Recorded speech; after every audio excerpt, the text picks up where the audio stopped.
Hey guys, welcome back. Today we have a very interesting vehicle here.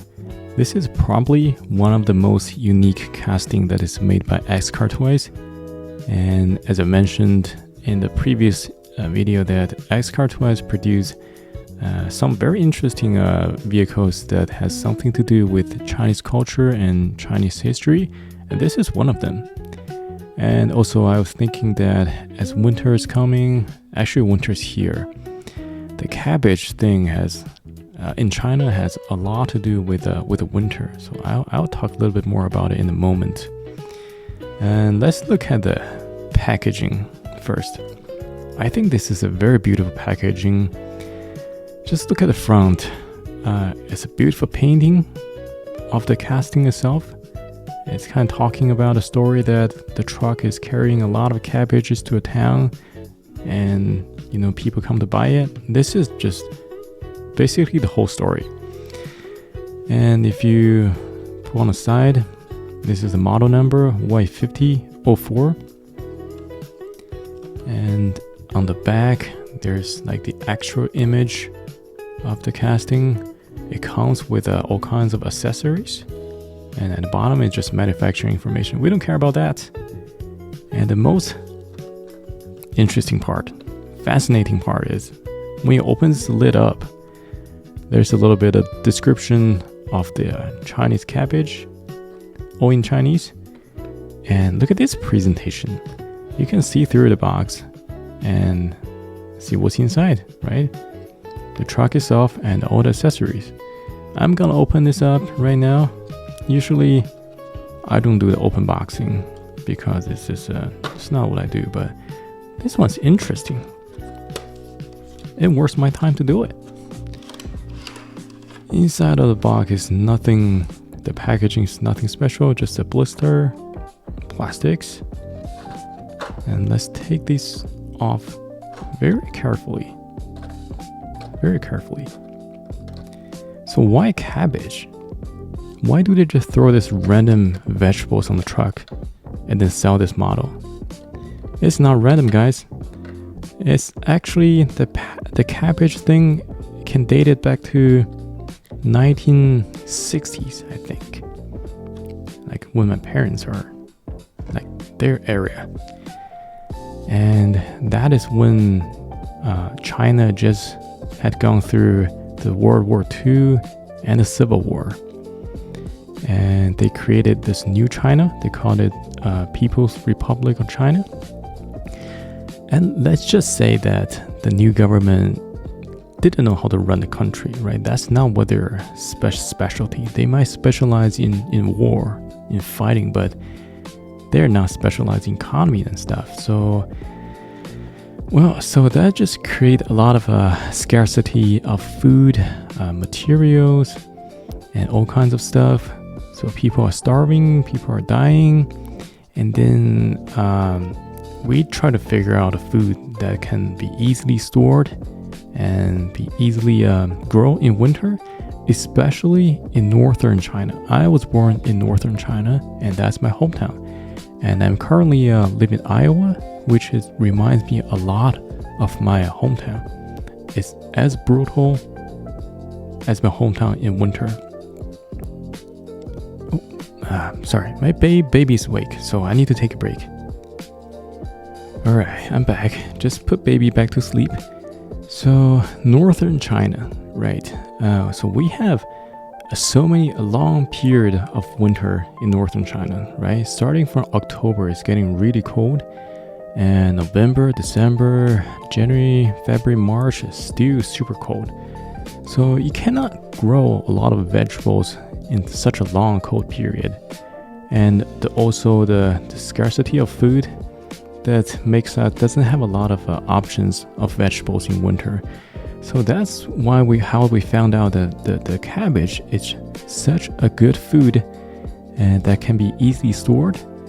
And there's a variety of way to cook the cabbage as well. You can just cook by itself. It tastes a little plain. The texture is a little bit softer than the round cabbage. But you can also make it into soup the softness of the cabbage make it very easy to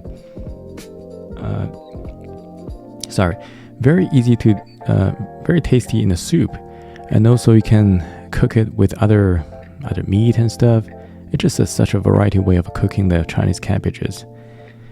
And I remember, so I lived in condo in China. Most of the people live in condos in China. They have the ownership, but they live in a skyscraper instead of the individual single family houses because, well, it's just a long story. Okay, if you look at a map, China has such a big territory, right? But more than half of the land are uninhabitable, right? Because they're either, if you look at the Western China, they're either mountains everywhere or deserts everywhere. So yeah, we don't have a lot of land and to build those single family houses. So everybody lives in condo. If you walk, okay, this is back into my like 20 something years ago. If you walk into the condo common area hallway in winter, the both sides are piling up with the cabbages. That is bought by the residents here, right? You go to upstairs, first floor, piled up all the cabbages by the first floor residents. Second floor, same. And it's just a very interesting, unique story in China. Okay, well, I talked too much about the background. Let's look at the casting itself. All these accessories are made of plastics. They might be 3D printed. So this is a stroller that has a pile of cabbages. Usually, old people will pull the strollers around and buy cabbages because, you know, their kids has grown up and you gotta do something with it, with the stroller, right? Make it into a good use. And this is just a pile of cabbages on the plate. This is probably what my family will buy in winter. Maybe a little bit more than this. This is just some loose cabbages.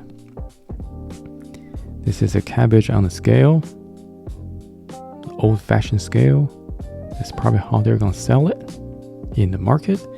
This is coal. And I think we call it the honeycomb coal. So you throw this in the furnace that will produce the heat so you can go through winter, something like that. You can also cook with this. And okay, let's move this aside. This is the actual casting. The actual casting, the cabbage on the bed can be moved away. This part is plastic, but the rest is mainly metal. This is very impressive. So the truck itself, the model is BJ130. BJ is the initial of Beijing, the capital city of China. And also you can see the brand name here, Beijing. This is a very light truck. And a small truck is very agile. I can compare the size with this Ram. I always pull this up, Ram 3500. So it's about the same height. Same height and about the same length, if not shorter. It's actually shorter than the 3500. So you can see how small this truck is. It was made, I wouldn't say specifically for carrying the cabbages, but it's definitely made for going through those very narrow streets and stuff. And this car specifically actually made in 1960 or something. In replace of the carriage, the horse carriage. So you can tell it's not made for heavy duty stuff, but it's definitely get the work done. And start from the front. I like the front lights. They are so clear. I don't think I've ever owned a diecast car has this the front light this clear. That's made of acrylic. You can see the light bulbs details in there. It's just so clear. No air bubbles and anything, so clear. And the it's not blinkers. It might be blinkers or fog lights are painted. And there's no decals. They're all well painted here. And the double windshield wipers and some side mirrors are made of rubber, which is it won't break it easily. It's very clear front window as well. You can see that it's left-hand drive, and front the steering wheels here. On the driver's side, it's a chair, but on the passenger side, it looks like a two-seater couch. I think all the old cars are made like that. Their seats are just so comfortable. And do you know what is amazing here? You can lift this up and look at this detail. The front grille is hollow. It's a hollow grille. You don't see a lot of cars made of hollow grille, right? Surprisingly, very nice. And the wheel part, very neat finish. You can see the 6 lug nuts here. Beautiful trim. By the way, if you lift this up, you can see the engine details with a separate color. And here, there's actually a back window. Very nice. And moving to the side panel, the very clean and sharp door panel here. Handle, the door cannot be opened, but you don't see a lot of cars that the doors can be opened. Going to the cargo bed. The bed is made of metal. The whole thing is, I would say 95% is made of metal, so it has a very good weight on it. This grill part is hollow as well, so it's very good. And it doesn't have those reflection strip here. In the back, this door cannot be opened, and these lights are all painted. On this side is the same as the other side. And let me show you the bottom. The bottom is crazy good. Okay, the bottom, so you can see all the shafts and the exhaust pipes here, the muffler, and this is the gas tank. Look at how beautiful the paint job is. They even take the bottom seriously, right? And look at, is this the transmission? The car expert tell me if this is transmission. I think this is transmission. And this transmission shaft here. And look at this double rear tires, because weight bearing tires, and the spare tires. The spare tires is as detailed as the other tires. Just beautiful. This truck runs so smoothly. So smoothly. For other casting, like this one, you can see it wobbles. I think most of my diecast cars kind of wobbles a little bit because they just couldn't line up these tires with the wheels. But this drives very smoothly, perfect. So you can put this on like that. Very beautiful casting. And I'm just gonna give you a final 360 look of this car.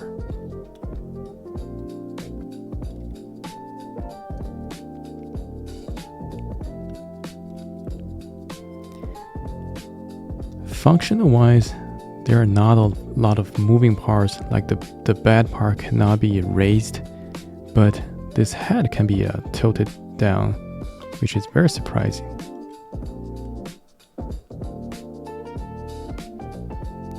And that is about all I have for this episode. As I said, I will be reviewing a lot of interesting Xcartoys stuff, and then give you some kind of a background story, regardless if you guys cared or not.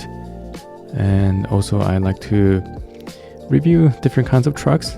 I think I've done some trucks before, so if you're interested, please look back to my previous video. But other than that, I really appreciate you guys' subscription though. I got some subscriptions in my previous video, and I'm very happy about it. So thanks for the support. And yeah, that's about it. I will see you guys in the next one.